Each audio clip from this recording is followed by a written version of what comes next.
So the guys that are running things in Baltimore came from Houston, and Houston had a long track record of a number of things. But if we're ignoring some of the more Lunowy things, they were very good, sort of on the cutting edge of pitcher development, focused on like analytics and pitch design, and tweak an arm slot, lean into a spin rate, adjust the tilt of a breaking ball, like all those sort of very fine things that were hard to do.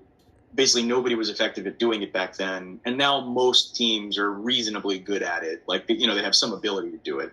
They've gotten really good at that and have been really good at that. And it's not just one or two. It's not just Mike Elias. It's pitching coaches. It's all kinds of people from top to bottom having to process things like that. They're really good at that. And there's also like some newer elements, like pitcher development was sort of the beginning of that curve. Hitter development, developing raw power or taking a guy with raw power, tweaking his approach a little bit. All these are like the little things in development that, in an old school way, when I've been in more traditional front offices, it's usually been, we don't take a pitcher that does blank because like we can't fix that. That's a thing you don't fix. And you don't take hitters that, have this, kind of stride, step in the bucket or, whatever it is, because you can't fix that. And I think now we're seeing these sort of progressive, analytical, those sorts of teams.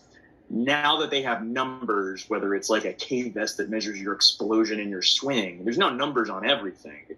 And so something that used to be the domain of traditional teams of like, we have a really good swing guy, he can figure this out. Now that those things are numbers, they can now say, not with more certainty than the traditional teams, but they can say like, guys that have an explosion number of blank in their swing, we can work with that. Guys that tend to have that characteristic, that's a big league characteristic, the thing that didn't used to be a number, used to just be something you saw with your eyes. Now everybody has access to that. And so that makes the scouting and development of a team with that approach much easier because, you talk to a casual baseball fan and they're like, Moneyball, everything changed then, right? It's like, no, we knew like walks were undervalued. Like it doesn't really help you with any of this stuff. It's just like, that guy's a little better than we thought. But it's like walks in college. What does that mean in pro ball? You're not really sure. And now it's like, what is his explosion, force plate readings on like his leading hip and his swing? Like you can make it whatever you want. And they were doing that for everyone else. So while doing the, team building, tanking, however you want to describe it, not trading your prospects, accumulating them, picking high, all those sorts of things make it a lot easier.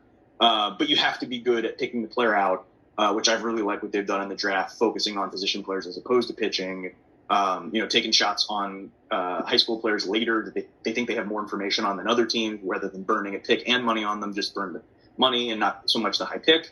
And then focusing on those things they're really good at, which is sort of optimizing pitchers and finding characteristics they can work with on position players. And then they've also done that a little bit better than the other teams that have also been in sort of asset collection mode. Because we've seen some of these rebuilds go much slower or not go quite as well, and they've sort of executed at a high level.